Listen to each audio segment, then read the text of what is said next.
Laymen's evangelical fellowship స్థాపకులు దానియేల్ గారు 1957వ సంవత్సరం అక్టోబర్ 30వ తేదీన చేసిన ప్రసంగము. హెబ్రీలకు రాసిన పత్రిక 8వ అధ్యాయం 9వ వచనం. అది నేను ఐగుప్తు దేశంలో నుండి వీరి పితరులను వెలుపలికి రప్పించుటకై వారిని చేయి పట్టుకొనిన దినమున వారితో నేను చేసిన నిబంధన వంటిది కాదు. హేలయనగా వారు నా నిబంధనలో నిలవలేదు గనుక నేను వారిని అలక్ష్యము చేసితినని ప్రభువు చెప్పుచున్నాడు. నేను వారిని చెయ్యి పట్టుకొని ఐగుప్తు దేశము నుండి వెలుపలికి రప్పించాను. ఆయన లోతును పట్టుకొనిన విధముగా వారి హస్తాలను పట్టుకున్నాడు. మోషే యొక్క విశ్వాసము ద్వారా వారు ముందుకు సాగారు. వారిలో విశ్వాసము లేదు మరియు వాళ్ళు ఎక్కువ మంది అరణ్యంలో నశించిపోయారు. వారొక అద్భుతాన్ని చూచిన ప్రతిసారి వారి విశ్వాసము అకస్మాత్తుగా ముందుకు సాగింది.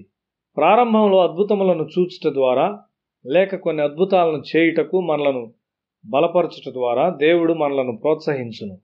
అద్భుతముల ద్వారా మనం ఆశ్చర్యపడకూడదు. దేవుడు కోరునది విశ్వాసం.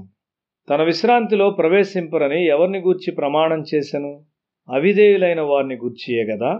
కాగా అవిశ్వాసము చేతనే వారు ప్రవేశింపలేకపోయిరని గ్రహించుకొనుచున్నాము. హెబ్రీ పత్రిక 3వ అధ్యాయము 18-19 వచనాలు. సమస్తము తప్పుగా వెళుచున్నట్లుగా కనిపించినను దేవునిలో నమ్మకమును కొనసాగించారు.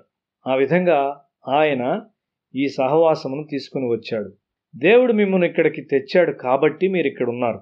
అగస్టిన్ జీవితం ఎల్లప్పుడూ నన్ను ఆశ్చర్యపరుచును. అతడు ఎంతో కాలం అపవిత్రతలో జీవించాడు. ఇప్పుడే కాదు ప్రభువా అని ఎల్లప్పుడూ చెప్పేవాడు.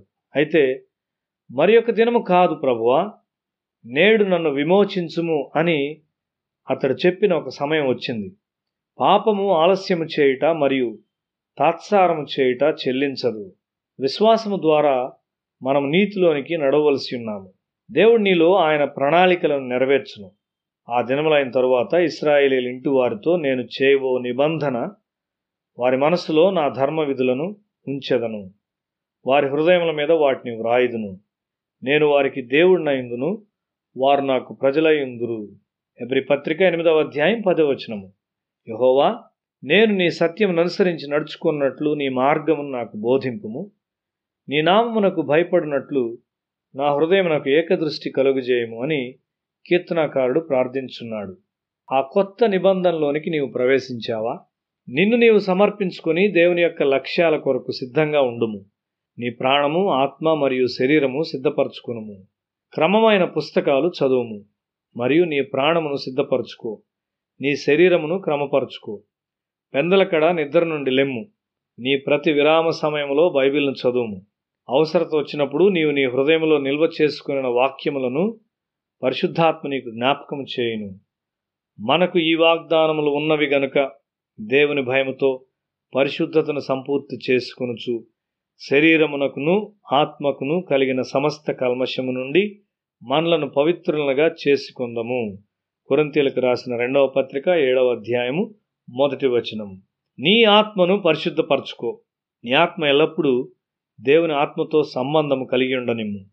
ప్రభువు వలన ప్రేమింపబడిన సహోదరులారా, ఆత్మ మిమ్మును పరిశుద్ధపరచుట వలనను మీరు సత్యమును నమ్ముట వలనను రక్షణ పొందుటకు దేవుడు ఆది నుండి మిమ్మల్ని ఏర్పరచుకొనిన గనుక మేము మిమ్మను బట్టి ఎల్లప్పుడూ దేవునికి కృతజ్ఞతాస్తుతులు చెల్లింపబద్ధులమై ఉన్నాము.